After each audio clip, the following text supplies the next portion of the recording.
My first impression of Little Peep. My first impression of Little Peep, my first ever impression was I'd seen one of my youngers that I rap with has showed me a picture of Little Peep on a social and said, look, this boy looks like you. That's the first impression. I was like, who's this kid? And then from then, I started watching him. Like, not necessarily his music, but just watching his lifestyle. To be honest with you, the next step from there was this little shit better come and talk to us and say what's good, because what's really happening here. But then, like, that little shit came to my house, came to my house and stood with me and told me everything stuff I don't even want to say, but how I had inspired him, and that he looked like how he did because of how I looked. I've never in my whole entire life, I've been here for 30 years on this earth, I've never, ever, ever had such a close bond with someone so quickly, like a real brotherly love. From when we first met, it was like we would say this is like looking in a mirror. He came to London and he felt like it was home. He was about to move there. Literally, he was coming off tour to come home and live in London. When I tell you everyone in my city, even the big hood man, not everyone, but like all the people I'm around, hood guys love Little Peep. British people are quite cynical. It's quite like yeah, we're cynics.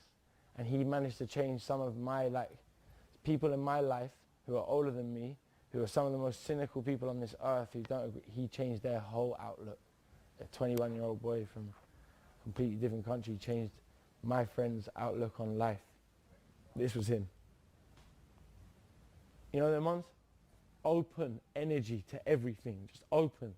We talked about like the shit we've been through. I talked about him about his we talked about pain and I don't want to say, but about love, about girls we were in love with, shit that was happening, like people that were doing stuff to us. He consoled me like an older brother, so I held that role. And I spoke to him like I should as an older brother, because I do have a little brother. And I was just like, yo, look, if this person's fucking your shit up and is wasting your energy and getting to you, cut them out.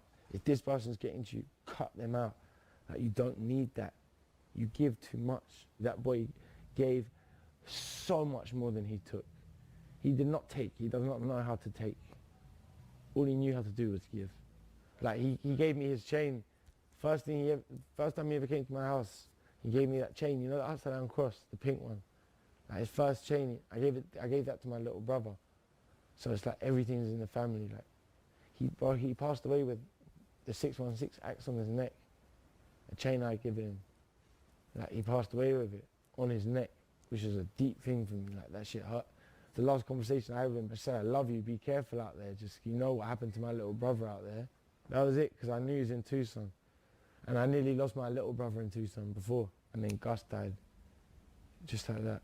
It was, my house was, bro, I smashed the whole room. Like, I lost a little brother and a best friend, like, at the same time, which is real difficult. If you're such a powerful soul like Pete, if you play with the darkness and if you mess with that and you manifest those things, it can come for you, same way the light comes. You have to be very careful what you wish for. And he was just a young boy. He was just a young boy. It just is what it is, and I'm just grateful that I got to just be even around the boy. Standing next to him was that's one of my proudest moments, standing next to him.